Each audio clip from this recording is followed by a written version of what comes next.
Assalamualaikum warahmatullahi wabarakatuh. Salam sejahtera semuanya, semoga sehat selalu. Baik, pada kesempatan kali ini saya berkesempatan untuk menjelaskan tentang resiko dan bahaya penularan penyakit seksual di kalangan remaja. Oke, sebelum membahas lebih jauh, kita harus terlebih dulu mengenal apa itu seks bebas. Seks bebas adalah seks yang dilakukan sebelum ikatan pernikahan, atau biasa pembahasan sederhananya adalah seks bebas yang dilakukan di luar pernikahan dan dalam praktiknya sering terjadi pergantian pasangan atau pasangan yang lebih dari satu.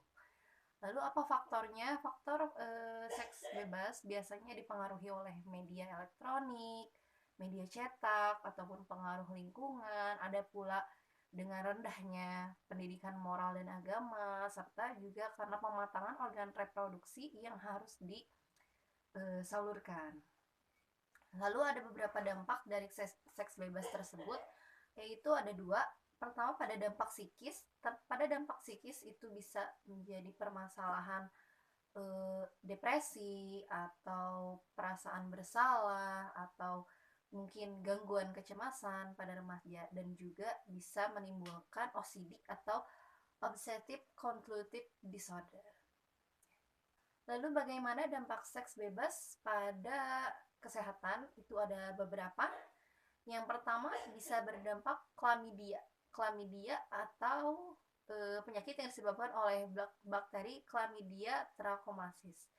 Bakteri tersebut dapat berpindah dari satu orang ke orang lain itu melalui penularan seksual.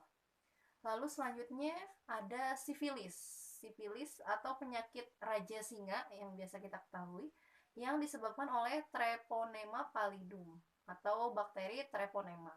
Hal tersebut juga bisa berpindah dari satu orang ke orang lain dengan cara hubungan seksual yang tidak sehat. Lalu yang selanjutnya ada gonore atau biasa disebut kencing bernanah, yang terjadi karena adanya infeksi dari bakteri Neisseria gonorrhoeae. Itu sama, penyebarannya adalah melalui seksual ataupun turunan. Lalu selanjutnya bisa terjadi infeksi jamur dan juga kutil kelamin. Itu terjadi penyebarannya melalui seks juga. Lalu ada herpes.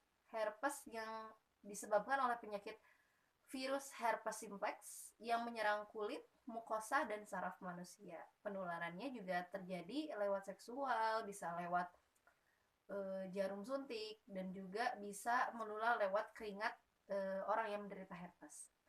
Nah, lalu selanjutnya ada hepatitis B atau yang ditandai dengan gejala seperti kelelahan, mual muntah, sakit perut, demam, diare, dan bahkan berkeringat yang tidak berkesudahan.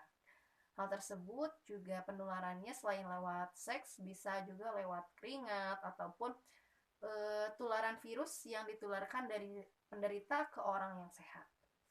Lalu yang terakhir, yang paling sering adalah HIV atau AIDS yang terjadi akibat virus Human Immunodeficiency Virus atau HIV yang merusak sistem kekebalan tubuh.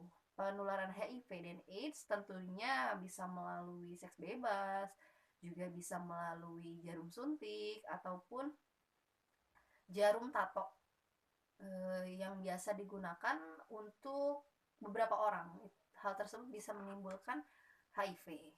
Lalu bagaimana untuk mencegah? Mencegahnya dengan cara kita hidup lebih sehat, menjauhi seks bebas atau seks yang tidak aman, serta pendidikan moral yang harus diterapkan pada remaja sebaik mungkin supaya terhindar dari hal-hal yang tidak diinginkan.